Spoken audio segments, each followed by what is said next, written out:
Good evening, I'm L.A. Steele.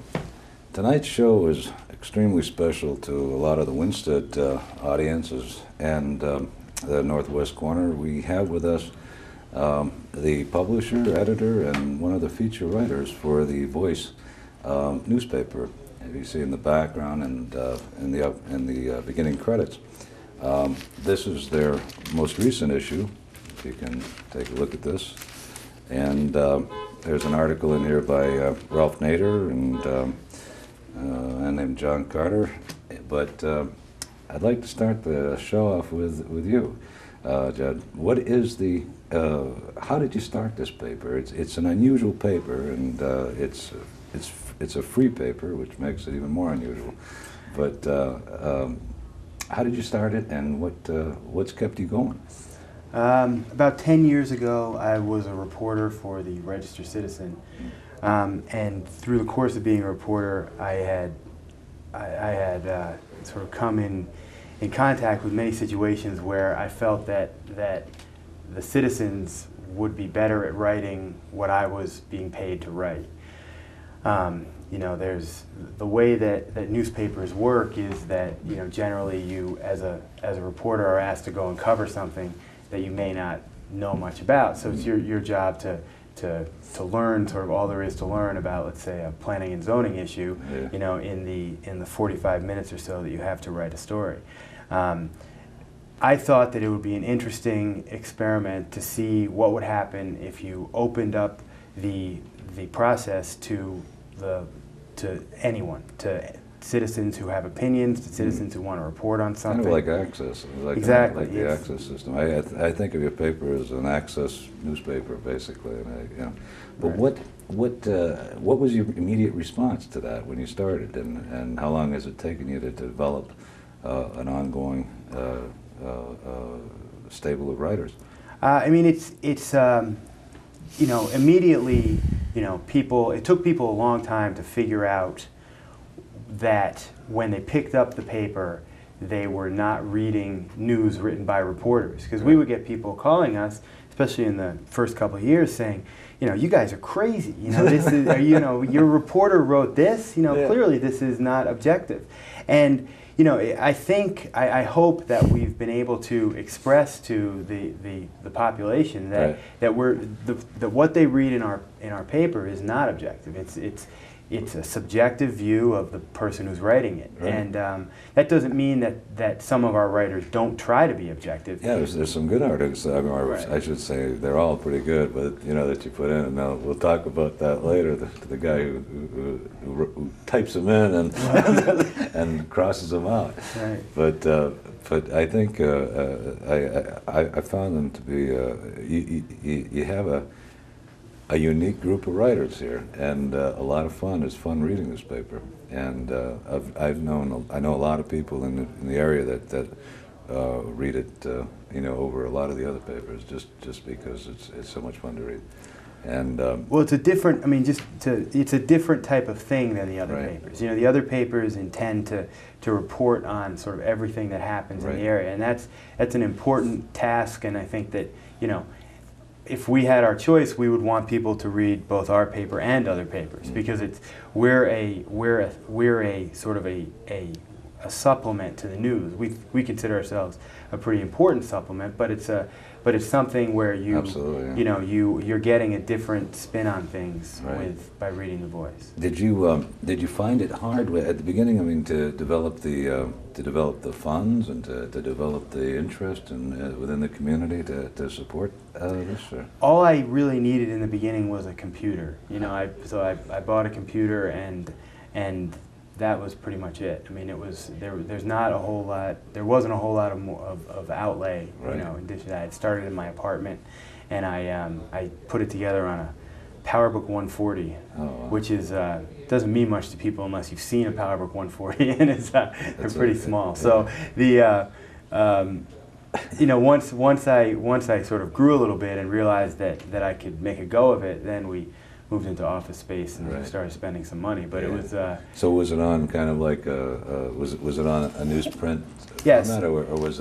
it in a newsletter type of format? The only to difference, begin with, or what? yeah, same basic format. It just was really ugly because I wasn't very good at laying it out. So it was. It's gotten a lot more professional looking. When did it get to? I've only seen it in this basic format, in this layout, since I've been in the area, which is a few years. But how long did it take to develop this form, which is attractive and eye-catching? The original, what we did for about the first 5 years, we had individual towns. We had a Norfolk voice, Winsted, Torrington, Harwinton, Goshen, Right. Salisbury.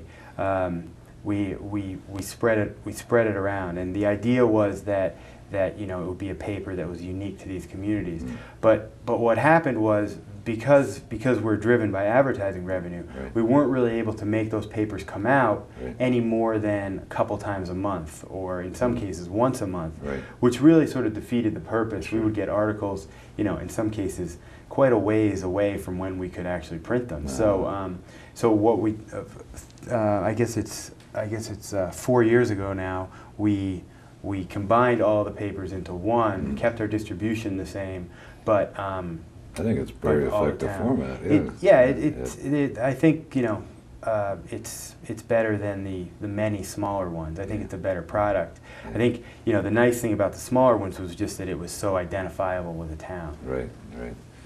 And have you found anybody wanting that format back, or has there been any of those people that have requested that, or Initially, was we there had much criticism to this format? Initially, I think the main criticism was that there were some people who felt that by writing, they didn't want to air their town's dirty laundry, so to speak, throughout the whole region. They would rather have done it just in their town. Right? It's okay for people in their town to think that they're a troublemaker, but not in other towns. So. But that seems to have died down. Yeah. Well, I've heard had a lot of comments over there, because I've been promoting ever since I saw it. I enjoyed it and been promoting it to friends and people that I know, and but I get a lot of interesting comments. I mean, people have said, gee, I love that. Did you see that story in The Voice about that? Those two guys going at it over some religious issue, or did you hear about this or that or this or that? And I thought it was. I said, wow, what a great idea. And the first time I think I heard it was a great credit to it was Ralph Nader at one of his speeches I was attending a few years ago, and he had talked about The Voice, and he says it's an unusual entrepreneurial, how he promotes entrepreneurism, but he said it, and it was very unusual, that there's a voice there's a newspaper written just by the people, and it's a compliment to you guys. Now, I'm going to. I've got a number of the articles here, and we'll talk to Dave in a second about Dave's feature articles. But I wanted to ask Gary how he decides, or does he decide? Is he the one that decides that your letter's not getting in, as most editors? I'm not putting you on the hot seat. It's just that I'm having fun with you here. And how do you decide what is suitable so people can contribute, and what are you really looking for? Basically, what we say is we have certain priorities. I mean, people are welcome to send things to us about anything that they want to write about, but our priorities are really local political issues, social issues, events that may be coming up. And those are the sorts of things that are going to get priority. We don't print a lot of fiction as a rule, or that sort of thing, just because we don't have room. Yeah. We get more stuff every week than we can ever fit in the paper, and so we really never throw anything away unless it comes in unsigned, or we have no way of contacting a person. But we kind of just hold things and get them in as we may have room. And I was very pleased to see a friend of mine, Elmer Erickson wrote a I had him submit a couple of his letters to you, and the black hole theory you have published. Remember that one about the bird hole? Because he just published a book on birding with I believe it's I forget the publisher, but I when I read that, I said, "Oh, you got to give this to the boys," and you guys saw the value in it. But we're what I think we wanted to do, and we discussed this earlier. Jedd, what you wanted to emphasize in this show that everybody's invited to write. And that's your policy, and that's kind of your mission statement. And on top here it says anyone can write for the boys. All right. And what do you have any preferences as the publisher? Or well, I do you think have Gary any said missions or any kind of like leanings that you prefer to think of? Like some magazines go right, left, in the middle, but.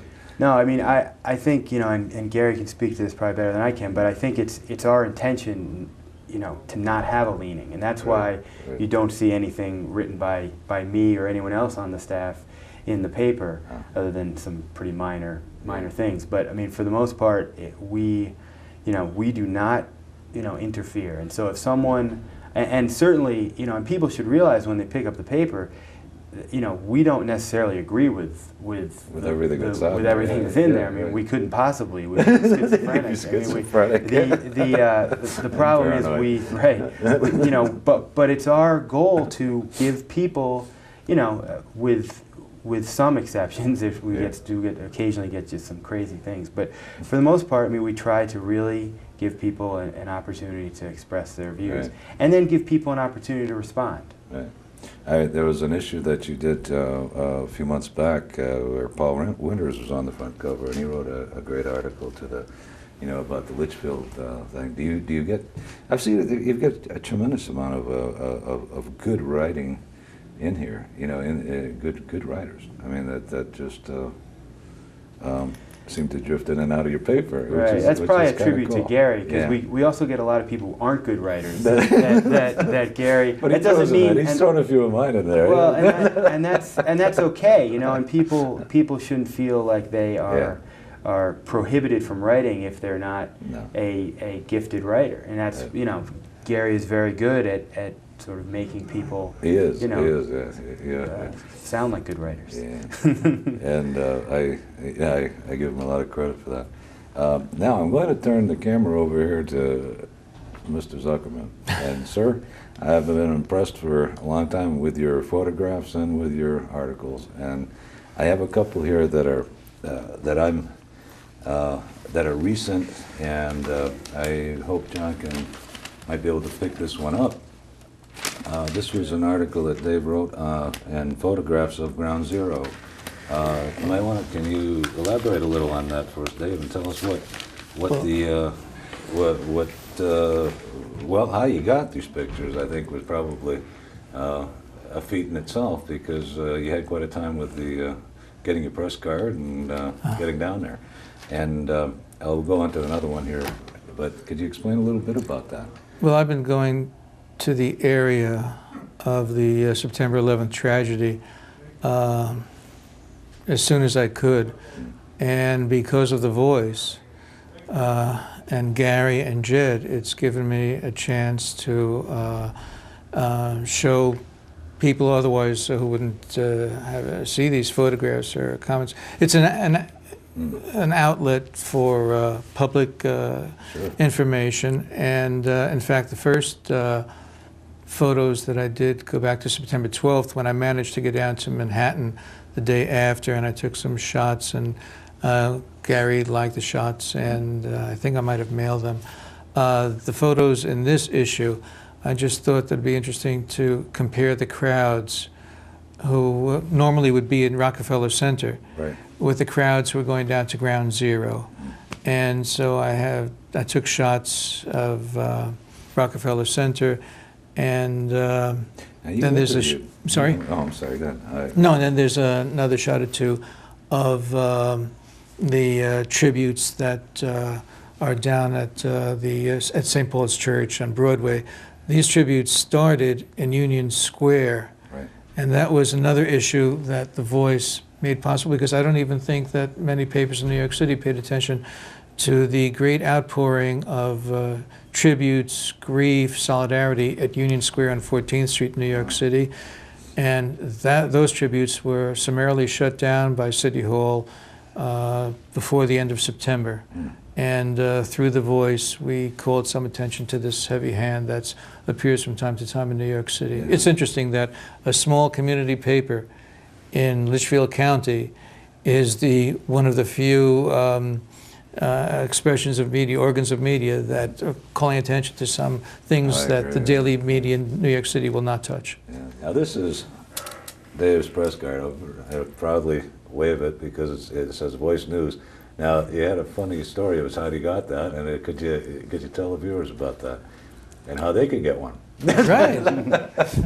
On January 15th, Right. I went down to One Police Plaza, and I had a letter from my editor, who is probably one of the best editors in the country, by the way, if not the best, and working for the best publisher in the country. That's not true. And here we are at the best access station You're gonna cut in the that country out. as well. But I went to One Police Plaza thinking that maybe I could get a press card, because I did a piece on the Macy's Thanksgiving Day Parade. I managed to take some photos, but I didn't have a press card. And what I did before I got the press card would be to carry a copy of The Voice Right. and say, I write for The Voice, and I'm working on this article, and more often than not, that would get me through. But it occurred to me that if I got a press card, maybe it would be easier to Get do through. pieces for The Voice. And I took the letter that Gary wrote asking that I have credentials, and I learned that all I needed to do was submit 3 articles that had appeared in The Voice. I happened to have had 3 articles with me, and I had the letter, and when the police lieutenant saw that I had the material, he said, well, just go and fill out the form and you'll get it. Yeah. And I was amazed. I thought it would take a process of days or weeks, and I gave the material, and they said, stand up, and there I am facing a camera. Yeah. And you got a within press card. 15 minutes, I got my press You got card a that press mentions card. The Voice News, which is, well, Jedd would have to answer that, because the official name of the company, is it? Company Somehow they Voice want News, Voice News. yeah. but the paper's The Voice. But I had to put down the company, so that's why the company there is Voice News. But this So in says terms Police of Department, City of New York, okay, and that's the only thing this doesn't get me through is lines and emergencies. But for non-emergency lines, for example, the World Economic Forum, this got me yes, you did on an Park article, Avenue. Yes, you did a great article And, on that. but the point is, for Voice readers or anybody who would want to be a contributor, one of the benefits to writing for The Voice, just get 3 articles, go down to One Police Plaza with a letter from Gary, and you'll have your own New York City Police Department press card, which shows, actually, I don't want to get too gung-ho, I mean, newspaper, yeah. but also, I think it's nice because I did a piece on getting the press card, but, you know, citizen writers under the First Amendment are no different from highly paid journalists. And I think it's for more citizens to have press cards Right. covering stories. I Yeah, think it would yeah. have an impact on journalism. And you've met a lot of interesting people as well that you've written about and taken pictures of. The Law and Order cast that you did an article with, and this other article which I wanted to bring up was the Cyrus Vance funeral that you covered, and because of Dave, we were able to get, the Voice was able to publish the eulogies that were given Yes. by Henry Kissinger and. Theodore Sorensen. And yes, and it's a well-written and very, very good article with some great pictures. I don't know if you can see this. Tell us a little bit about that. Did you know about that particular funeral? Was that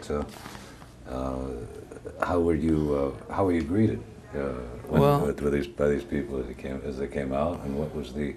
I was in Manhattan Saturday morning, and I had my dog Shayna with me, who I've been mentioning lately.